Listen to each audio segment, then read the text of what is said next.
Eerste onhouding voor een dreigtweet. Dat is vannacht erop zetten door vrouw uit Heerenveen en van hem onloon houden. Hoe is dat zo vlug? Dat wie op internet voor bezig. Die wie mijn Twitter-account dwaande. En die wie op ziek in wat er in Heerenveen plakvoen hier. En die kwamen een tweetje van een vrouw van 18 uit Heerenveen.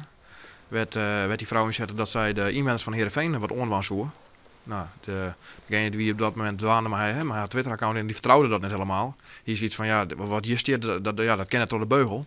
Dus die had onmiddellijk de politie waskouwen. En toen had mijn collega's, ben ik naar die account gegaan, had die tweet lezen. Dus oorlis was met de officier van justitie, hoe de inhoud van de tweet. Nou, en die had oordeeld dat het werkelijke bedreiging wie. En die had toen ook besloten dat wij haar onhouden mochten. En dat houden wij niet in.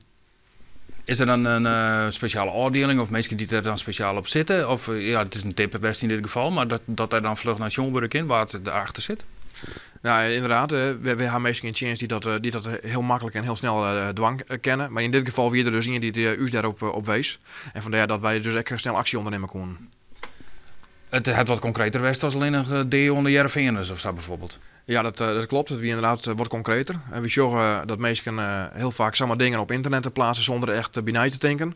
Nou, dat is hier waarschijnlijk ook gebeurd. Hè. Deze vrouw die had iets op internet geplaatst zonder er waarschijnlijk goed aan te denken.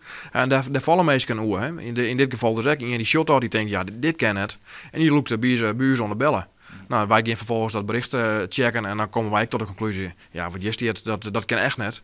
En dan betekent het dus dat ze het op een politie op een stoel staan haast die mij neemt. Kun je vertellen wat de inhoud is van die tweet? Nou, ik kan net precies zeggen wat er letterlijk in staat, maar de tweet wie wel dusdanig dat hij als zeer bedreigend oerkwam. Is er een bomplees bij Gleeks?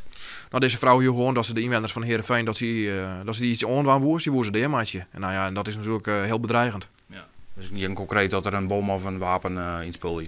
Nou, wat ze exact plaatst had, daar ging ik verder net op in. Maar het wie in ieder geval was dat het als zeer bedreigend ervaren werd.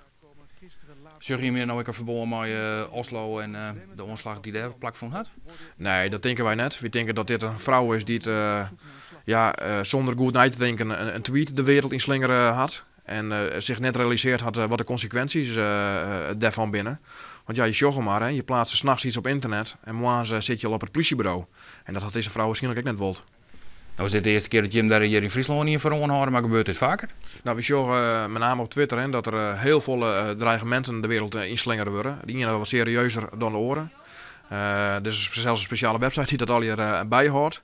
En het is de eerste keer in Friesland dat we in horen, naar aanleiding van een dreigtweet.